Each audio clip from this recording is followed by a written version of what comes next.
What's good, ladies and welcome back to another episode of Listen Doctor Podcast, and I'm your host of the show, The Listen Doctor. Man. You guys see the show. I'm not gonna keep y'all too long. You see the show.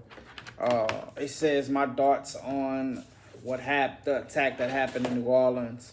If you don't know, if you haven't heard, New Orleans, Louisiana had our first terrorist attack on a New Year's Day or New Year's night morning.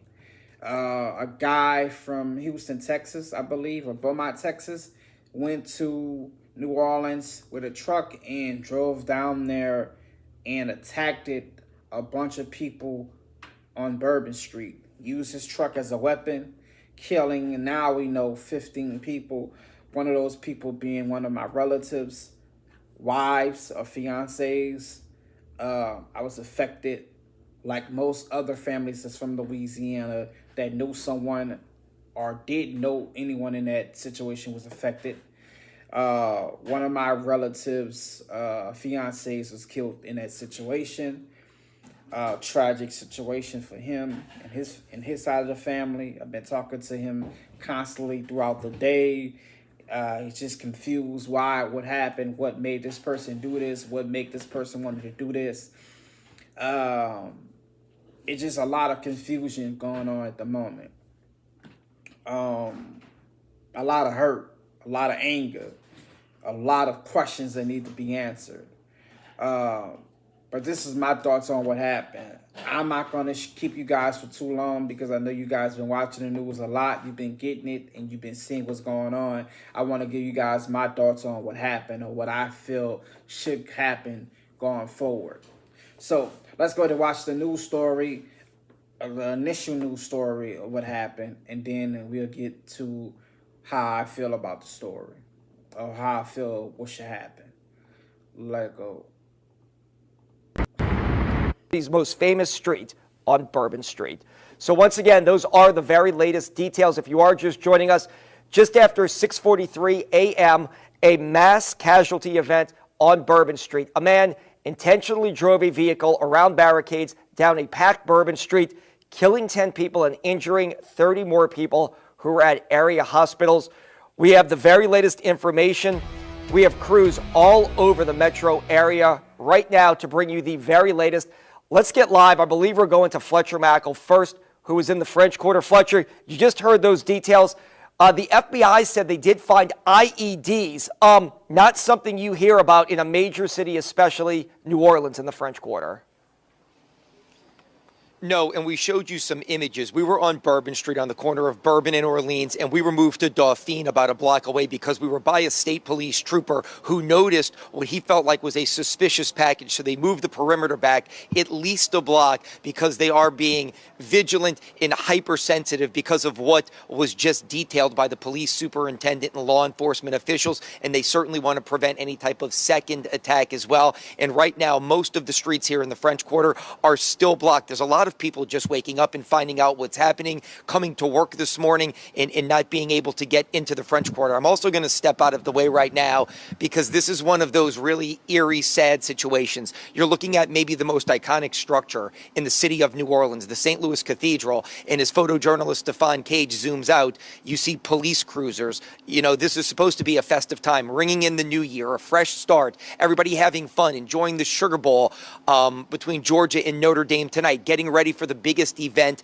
that our city's going to host in a long time, Super Bowl 59. And instead, we're talking about tragedy and chaos. And so, again, our beautiful city dealing with chaos once again as law enforcement has the majority of the French Quarter around Bourbon Street from Canal all the way to St. Anne blocked off right now. And now the perimeter extends not just from Bourbon, but also to Dauphine as they investigate what could be a suspicious package, which is, again, something that you don't hear very often in a city like this. So that's the very latest from here, Travers. And again, just a sad, I keep looking at it, the beautiful St. Louis Cathedral and in law enforcement police cruisers everywhere because of what transpired about 3 hours ago. Yeah, look, Fletcher, the eyes of the world are on New Orleans right now, not just for the Sugar Bowl that kicks off in about 14 hours.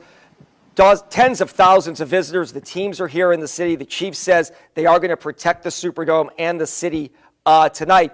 But in just about 5 weeks, New Orleans is hosting its record 11th Super Bowl. It is the biggest sporting event on planet Earth, and this is the last thing that anybody wants to see happen. But if you are just waking up with us, a lot of families are waking up across the country and here in New Orleans, and they're hearing the news and they're trying to reach out to their loved ones. If I got the numbers right here from Ann Kirkpatrick, about 35 people remain at area hospitals all across New Orleans.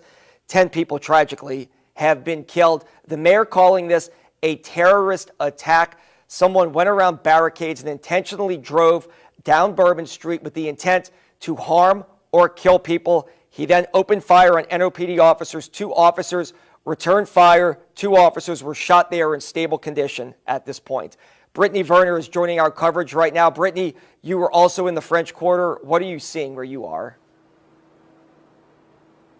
Yeah, Travis, well, terrible situation to be waking up to and a terrible way to be bringing These most famous street on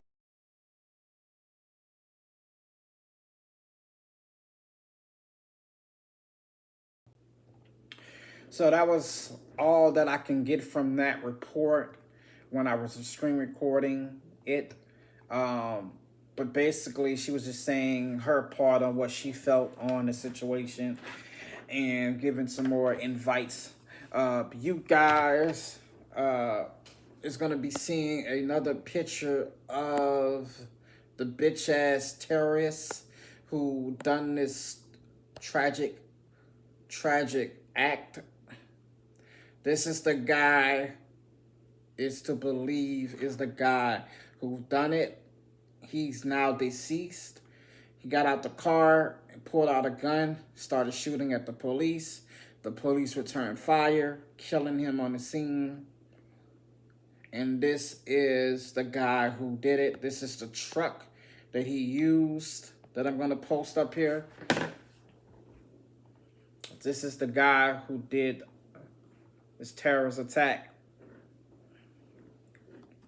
He's Middle Eastern. He is from Beaumont, Texas, if I'm not mistaken. If you look at his social media presence, he looked like he was a real estate agent for some time. But they said that they got 4 videos from him on his social media page that he joined ISIS just a couple of days ago. During Christmas time, he joined ISIS. And he had a plan that he wanted to kill people, but he wanted to kill his family, but he just didn't know if that was going to make the more sense to do and make people feel what the position is, what they want people to feel, hate and terror. That is the car or truck that he used to carry out this horrible act. This is the ISIS flag that he had attached to the truck. He had armed guns in there. He had weapons. He had other weapons. He had 2 bombs in the car as well. He was ready to take out more people if he didn't get enough people doing this act. And I feel for everyone in this. Like I said, I lost someone in this as well. This is another shot of the vehicle. You can see where the flag was attached to it. And this is just the carnage of what happened, man. This is not a game. And my city of New Orleans, Louisiana, has always been a city for people to come in, have fun, relax, forget about your problems, forget about any situation, forget about your love. You know, that if you are going through a bad breakup, New Orleans was a place that you can go and have fun and be able to let loose, you know, and be able to just be yourself. But our city was taken back through this horrible act. And it affects me in so many ways because, like I told people on my Instagram earlier, as a young man who grew up on bourbon, bourbon has shook and made me to be a man. A lot of people might not know this about me, but as a kid, me and my brother used to be on Bourbon Street a lot. That was our stomping grounds. Why was it our stomping grounds? Because there's no news that my mom was addicted to drugs. And me and my brother would have to go out and go on Bourbon Street to do our thing. And what would our thing? Tap dance. We would go out there and tap dance for money. We would go out there and panhandle for money. We would go out there and do whatever we needed to do to get some money to feed my sisters and brothers. So I literally grew up on bourbon. I would go out on Bourbon Street at 4 or 5 o'clock in the morning. It would be just me and my brother out there. I was 6, 7, 8, 9 years old on Bourbon Street. And looking back on it, me and my brother talk every day about it. We were so blessed that nothing never happened to us. We were so fortunate that no one took us, nobody kidnapped us, nobody did anything to us. Anybody who knows an old head, you knew about Pennyland, that was on Decatur around Bourbon, on Canal. Pennyland was our stomping ground as well. It was an arcade, a very famous arcade. So, you know, it's very touching for me. This is the bad situation.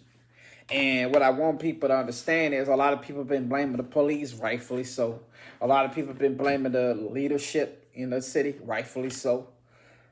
But a lot of people I seen people blaming some of the victims. And that's where I got to step in and say, no. We can't blame the victims. Some people were saying they shouldn't have been out there. Some people were saying in the comment section, if they saw a car coming, they should have moved like the other young lady moved out the way. If a man is going down the street at 100 miles per hour, that young lady that moved out the way, that was able to move out the way, was very lucky. She was close to being hit. It's no way for you to blame the victims. And I heard other people in the comment section was going off about, you know, maybe if they would have been out, not in the street, they would have been on a sidewalk. I don't know if you ever been to New Orleans, Bourbon Street. Bourbon Street is known to have everybody in the street because more than likely no cars are able to come down there. No cars actually come down there at that rate of speed. And if any car that does come down there, people move out their way and let them pass. But this man was coming down at 100 miles per hour. So you really couldn't do anything. And as a man who go to the city a lot, been on Bourbon Street a lot, it's very scary to see that this is happening in my own city. This man, coward, piece of shit, bitch ass nigga, scum of the earth, took people away from their family.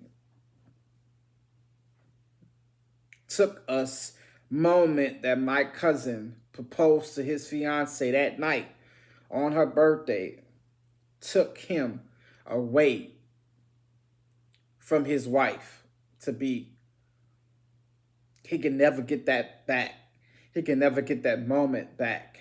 He can never get the memory that he spent with his fiance, that short period of time.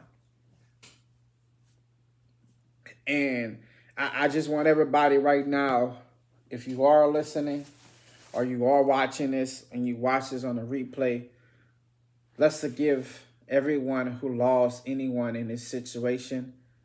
Just a moment of silence. And let them know that we are thanking and praying for them. So let's go ahead and give a moment of silence.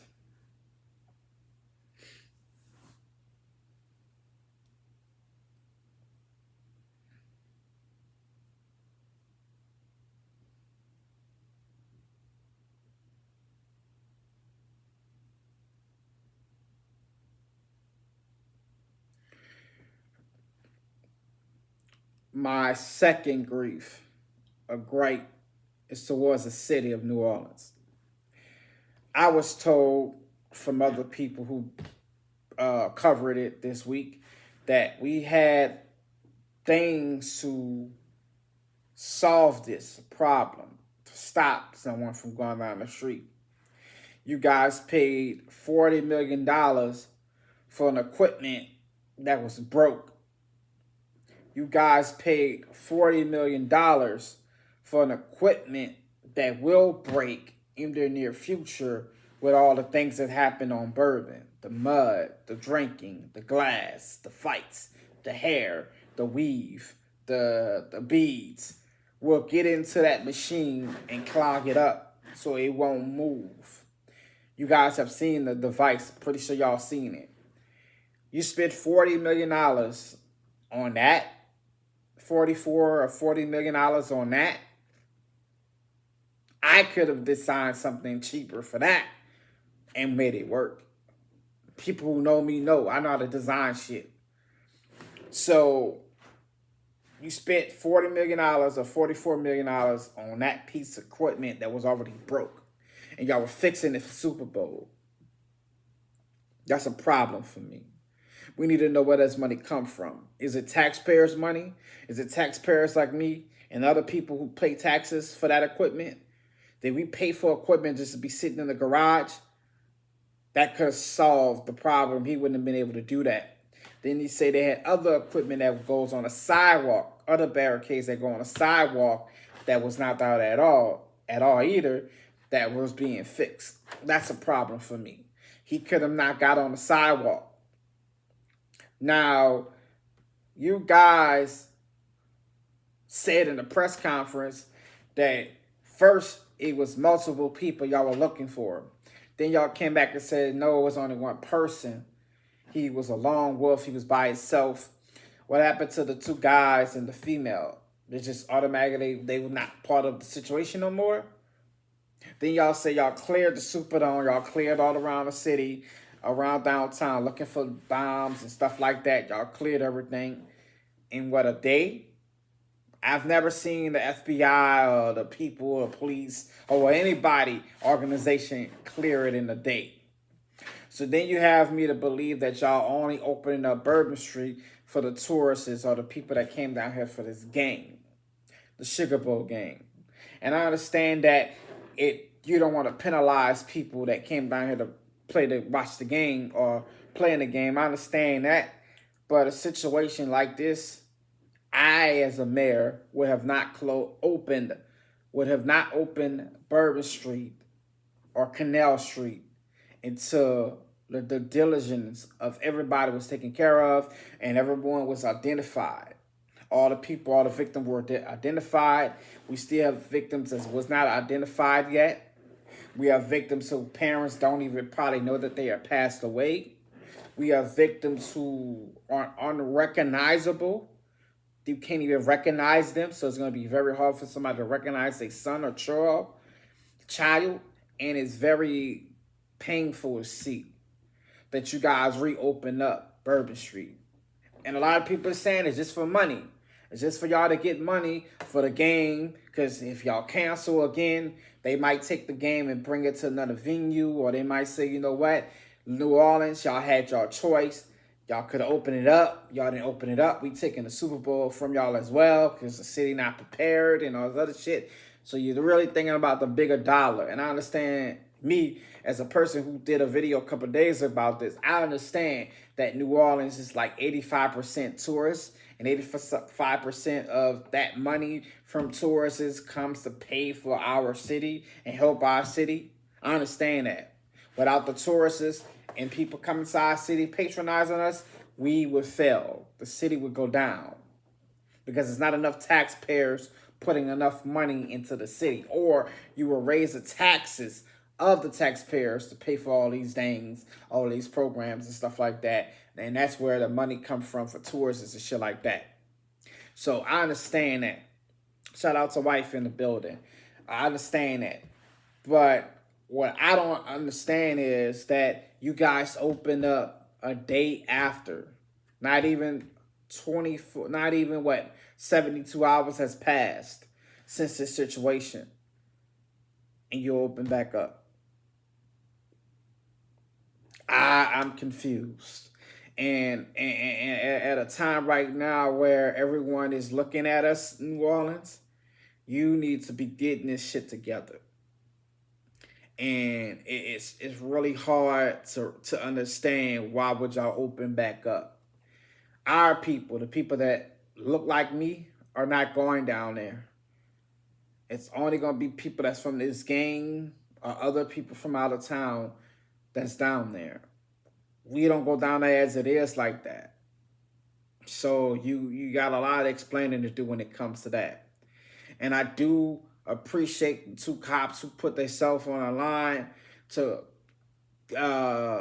put fire on the guy when he got out the car, engage him with fire. I appreciate those two cops. They got wounded, they got hurt in the process of doing that. But I really appreciate them doing that, being such heroes. Where cops today are not looked at heroes, those two officers were heroes. Thank you to them. Thank you to Reggie. Reggie has been all around the city giving us everybody giving us press because we are free speech press. We are press corps. He's been going around the whole city giving us press about what's going on, giving us news, keeping us updated. Shout out to Reggie. Shout out to my guy Byron, Uncle Byron, been giving us news. Shout out to Nola, Empower Nola, been giving us news. Shout out to the governor of New Orleans. Shout out to the real governor of New Orleans. Y'all know what I'm talking about. Shout out to all these people that's been giving us updates on what's been happening. Shout out to Fox 8. Shout out to WLLL, Channel 4, Channel 6. Appreciate all you guys have been giving us updates for people who are not in New Orleans. Y'all been giving us a lot of updates and keeping us in tune what was been going on, and I really appreciate that as a New Orleans native. My third gripe is to this guy. You're dead now, and you can't hear this, or if you can, I want you to understand what you've done. I want you to understand that you took people's family away. You took people's loved ones away. You shut a life and cut it short where people were just peaking to their full potential. You broke homes. You instilled fear. You instilled a lot of anger, but you didn't break us. Hurricane Katrina couldn't break our city. Master P said that earlier. Shout out to P too. Master P came down there and showed out. You couldn't break our city. Hurricane Katrina couldn't break our city. And this shit will not break our city spirit. New Orleans is a city that fights back. And wherever you go, and I know where you at, you say your religion tells you if you do this type of act that you'll get 72 virgins. You'll be in heaven with God for life, forever, and for the eternity. And you'll have 72 virgins. And a lot of you goofy niggas who can't get women fall for that stupid ass shit for ISIS. You fall for that to go represent ISIS. For the idea of having 72 virgins. You such a bitch in real life that you can't go get a real woman. You such a coward in life that you had to go do some fucked up shit like this. I hope you burn every day in hell. I hope the devil make you his slave. I hope you so hot and so thirsty that you don't know what to do and you start fucking going crazy. You are the lowest human being in the world. You're not even a human being. You are a fucking spot on someone's shoe. You took somebody's fucking family away. And then by all accounts, it looked like you was bragging that you was going to do this on your social media. Anyone in this man's family, I'm calling for y'all to be at the table too. Y'all didn't know this man was a psycho. You didn't know this man was a fucking killer. You didn't know that this man had that fucking idea to kill people. His friends and family. This shit is crazy. And if you wouldn't have died in the act, you would have made it to Angola. They would have fucked you up, boy. They would have made you they bitch in Angola. And they wouldn't have killed you. They wouldn't have killed you. No, that's too easy. That's what you want. They would have made your ass they bitch in Angola. You would have been in that thing with them boys. You wouldn't have went back home to Texas. I can tell you that much. You are a coward. And anybody that's trying to do this again or think they have the balls to do this in our city, just know that we are ready and we are prepared to lay your bitch ass down. And I ain't talking about the police. I'm talking about the citizens. We are ready and prepared to lay your bitch ass down. You want to go to heaven? Because that's what they're telling you. You want to go to heaven and have virgins? Come try it, bitch. Come try it. Come try it.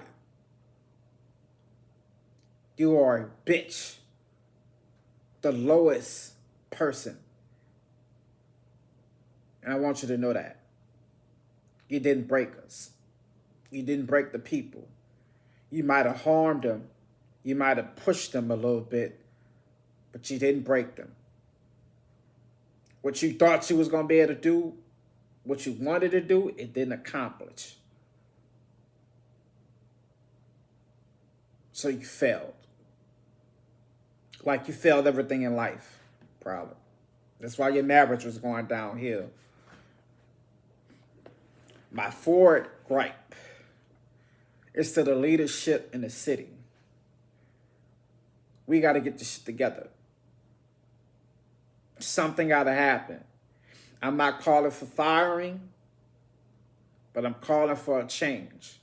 Put that where you want to think it, whatever you think it is. I'm not calling for firing, even though I don't believe TD should be there. Don't believe Miss Mayor Cantrell should be there no more. But I ain't calling for firing.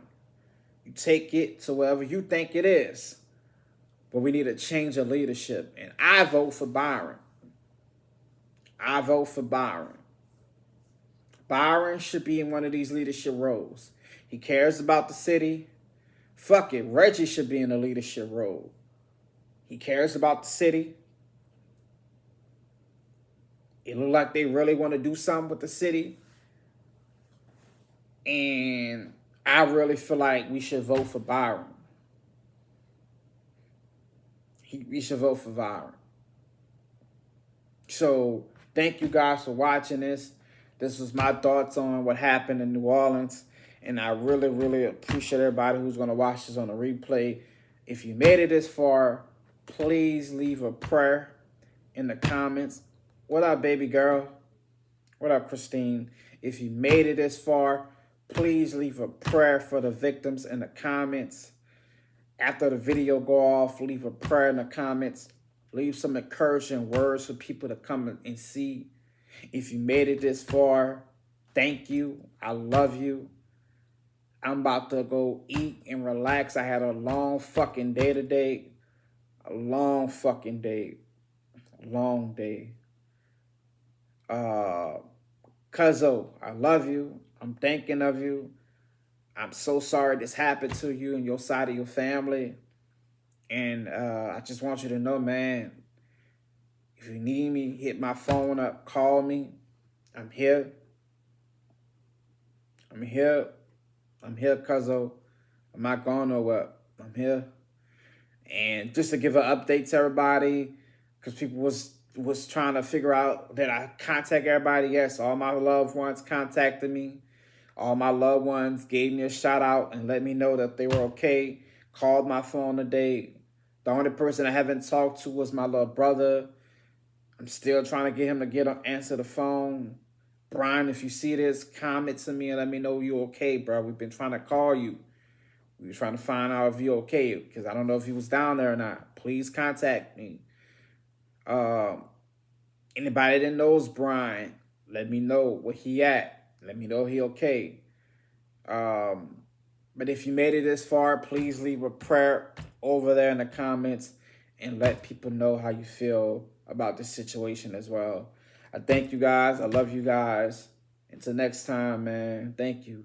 And I was going to get into all the situations that's been happening around the world, all the things that's been happening after this situation, stuff that happened in New York last night. They had a shooting where 10 people were shot outside of a nightclub. Then they just said something happened where a jet or plane landed into an area. There's a lot of things that's going around. And I told my wife yesterday, maybe this year is the year of terror. They're trying to terrorize us because Donald Trump is in office, and they're trying to make it seem like it's Donald Trump's fault that all this stuff is happening. We know all this should be propaganda. We know it's propaganda sometimes, but I don't know what it could be. But like I said, hopefully this year is not the year of terror. Hopefully this year does not fucking start and end with this shit. And I hope it does not. When will this end? I have no clue, baby. I'm really, it's fucked up about this whole situation. And it needs to end. Just like racism needs to end, it needs to go. This shit needs to be dead. And we're not going to say your name on this program. We're not going to say your name in the news. And I get mad at the news been saying your name. We need to don't say this nigga name. Don't make him famous. Don't make this nigga known. I'm just going to call you what you are, a coward. You are a coward, bitch ass, phony ass, loser ass nigga. That's what you are. And that's what you will be on my program. I'm not going to say your name. I will never say your name. You don't deserve it, you coward. You took the easy way out because you was promised 72 virgins. You was promised 72 virgins to join ISIS and do this horrible shit. You are the worst person in the world. This world is very scary. It's very scary and crazy to live in. And we just, gotta do as much as we can to carry on.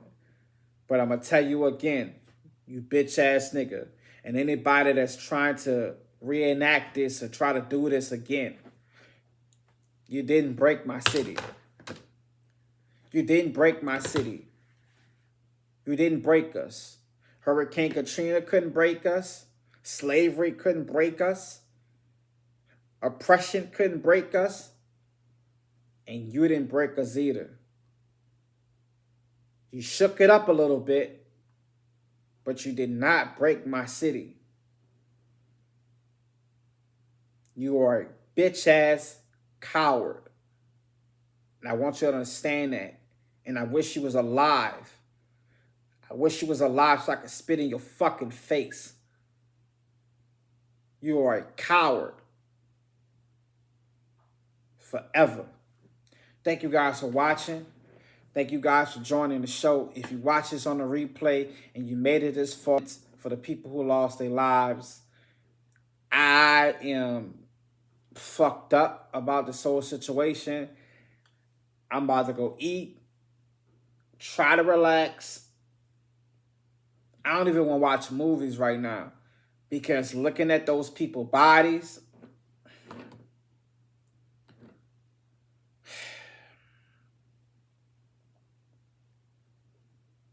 I don't even want to watch movies right now. I don't watch movies. I don't watch no type of action movie. And I love action movies. I love scary. I don't want to watch no type of movie right now. This shit was really horrible. And it needs to be ended. It needs to end. Until later. See you guys when I see you. Peace.